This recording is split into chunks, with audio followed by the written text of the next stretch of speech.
In this super advanced masking presentation brought to you by The Russell Brown Show, I'm going to challenge Adobe Photoshop CS5 and its new masking capabilities on this ultimate photograph of Dr. Brown. This is a really difficult masking project. I want to drop out the background behind Dr. Brown to reveal this second image you see here of this circus tent. Now, of course, this is a great image that I found on the iStockPhoto.com library. And I'm going to use this image in combination with Dr. Brown to blend the two together using advanced techniques here inside of Photoshop CS5. Okay, let's get started. I'm going to start right over here with the Quick Selection tool. Then, of course, you go down into your work area. After selecting the appropriate layer, click and drag and start to make your selection.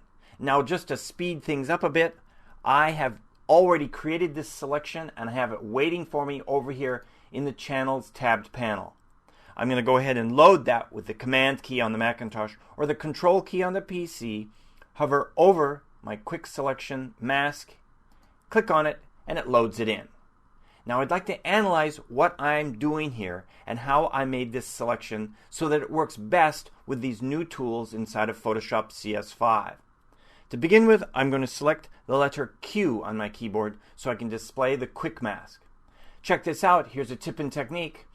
If you double click on the quick mask right over here, you can change the opacity of the color that's used to opaque out the background. And in this case, it makes it a little bit clearer for me to see what I'm doing. Now you know. Click that OK. So check it out. I have a nice selection around the hands and jacket. It is as sharp of a selection that I can make using the Quick Selection tool. But also notice up here in the hair, I've made a selection around the hair here, but I did not select those areas of transition. What does that mean?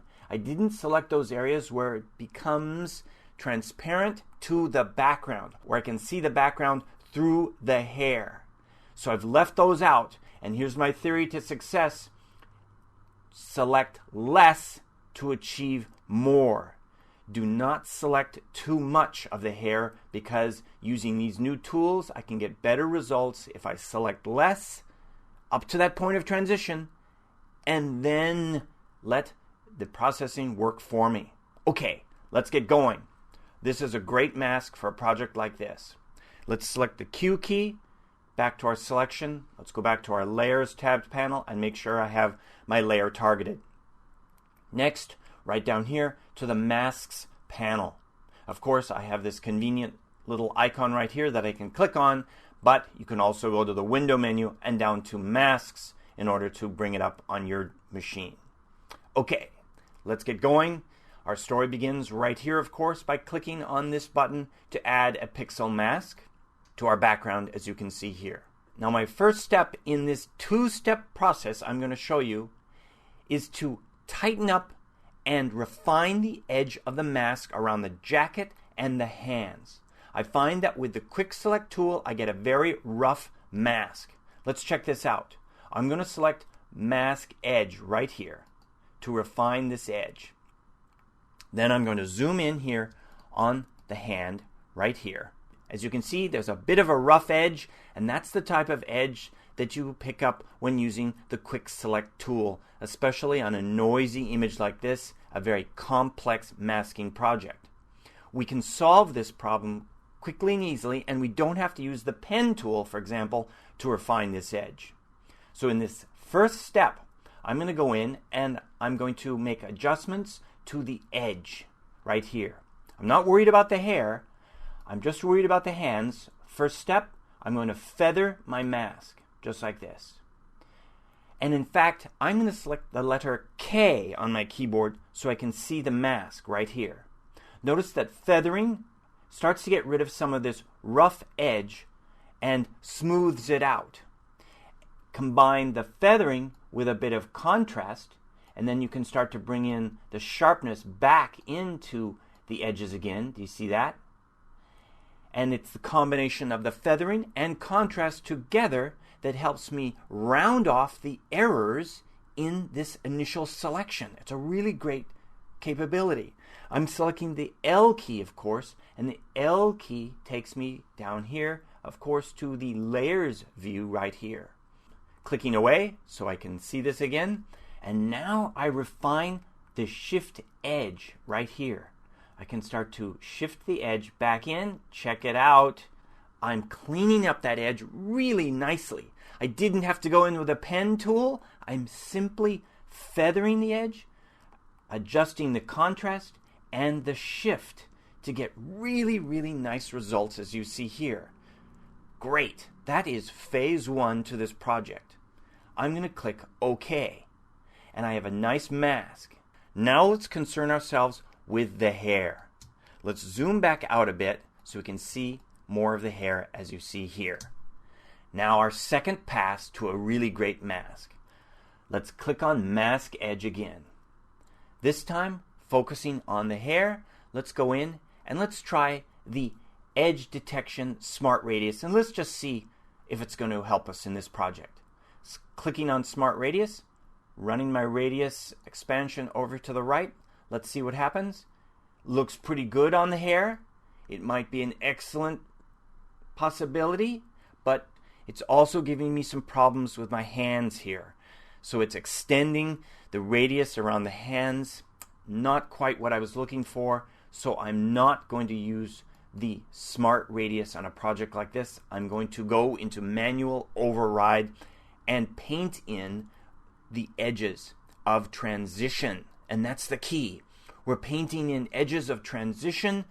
We're not really creating the mask. We're extending the areas of transition. So let's do that. With this tool selected, moving in, I can see the size of my brush. I'm going to use my close bracket on my keyboard to increase the size of my brush as you see here. There's a plus sign inside the brush right now. If I hold down the Option or Alt key, I see a minus sign. This is the key to success. Plus means we're adding to the areas of transition, and the Option or Alt key subtracts from the areas of transition. And that's what this next step is all about. It's about going back and forth with this tool to extend this area of transition or to reduce this area of transition.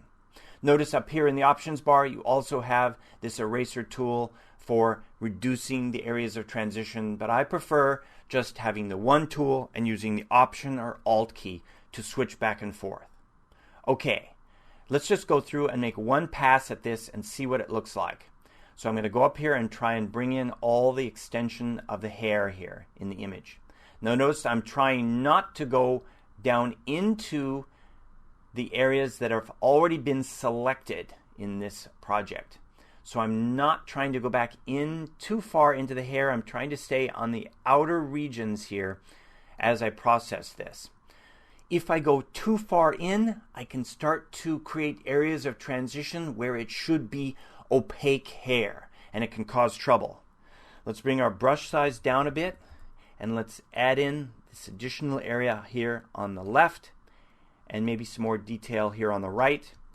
Let's scroll around, and let's make sure I have every bit of strand of hair here selected, just like this. So I'm going to take my first pass and try and get this looking pretty good. Okay, now let's go back in for a second pass and clean this up, because this is really a difficult project. Holding on my Option or Alt key, I can now go back in between these strands of hair and start to recalculate the areas of transition. So I'm telling it to not include these areas, for example, here on the left, as part of the areas of transition. And I'm going to clean up this side just like this because I see some noise coming in there. I can go in and change my brush size, for example, to get down into some of these more difficult areas. But in general, I want to go through and start to clean up areas where I've gone too far. Now, also notice here I see a little bit of softness in this area. Let me do a little experiment and see if I subtract from that area and see if I get an improvement. Yes, in fact, I am getting an improvement. I went a little bit too far into that area, but of course, I might have to go back and forth between this Option and Alt key combination to extend my image out to get my best results, as you can see here. Now that looks pretty good. Let's take a look at the mask itself, because that's really helpful in a project like this. The letter K on my keyboard lets me see the mask. Wow, that's looking really nice. It's a little bit fuzzy up here at the top. Let's go in with a smaller brush and do a little bit more refinement. I see a little bit of the window coming in here in the background. Let's deselect that. Let's try and add a little bit more detail to the hair here. And there's a little bit of noise over here that we can clean up. So it's the combination of seeing the layered version and then switching to this black and white view of the actual mask that lets you create your best quality results. This is looking pretty good. Okay, let's go back to our layered view with the letter L, and let's move to the next step. And it's right down here. It's the decontaminate colors right here. This is a great new feature that lets you extend the color of the hair into the background, to extend it out to give you much softer detail. So clicking on decontaminate colors right here, and then adjusting your amount to the right will then increase this. You want to experiment with this. Sometimes adding in the decontaminate colors can remove details that you may have wanted. And I saw a few details disappear that I didn't want to have disappear, so I'm not going to take this decontamination all the way over to the right. I prefer it right about here. Next is Shift Edge. I combine the decontamination with Shift Edge because I find that I may be able to extend the number of hairs. Check it out, check it out.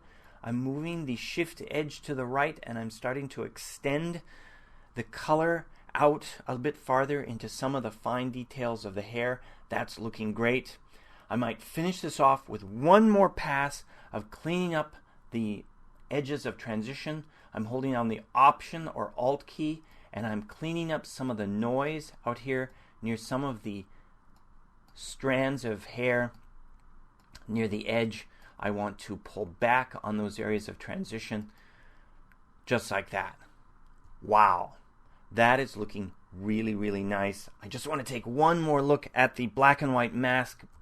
Yes, very, very nice. Let's go back to the L key so I can see the two combined together. So as you can see, what was a really difficult masking project has now been solved with this great refined edge panel combined with the new masking features found here in Photoshop CS5. And don't forget my two-step process. First I cleaned up the hand and the hard edges, and then I went in and worked on the soft edges of the hair. I find that workflow is really, really nice. Hey, and I just have to point something out. Notice over here, a really nice feature that's built into this whole processing is that it automatically creates a new layer for you. It duplicates the original. As you can see here at the top, it's made a copy of my original. There it is, some advanced, in fact, super advanced masking here inside of Photoshop CS5. Give these techniques a try.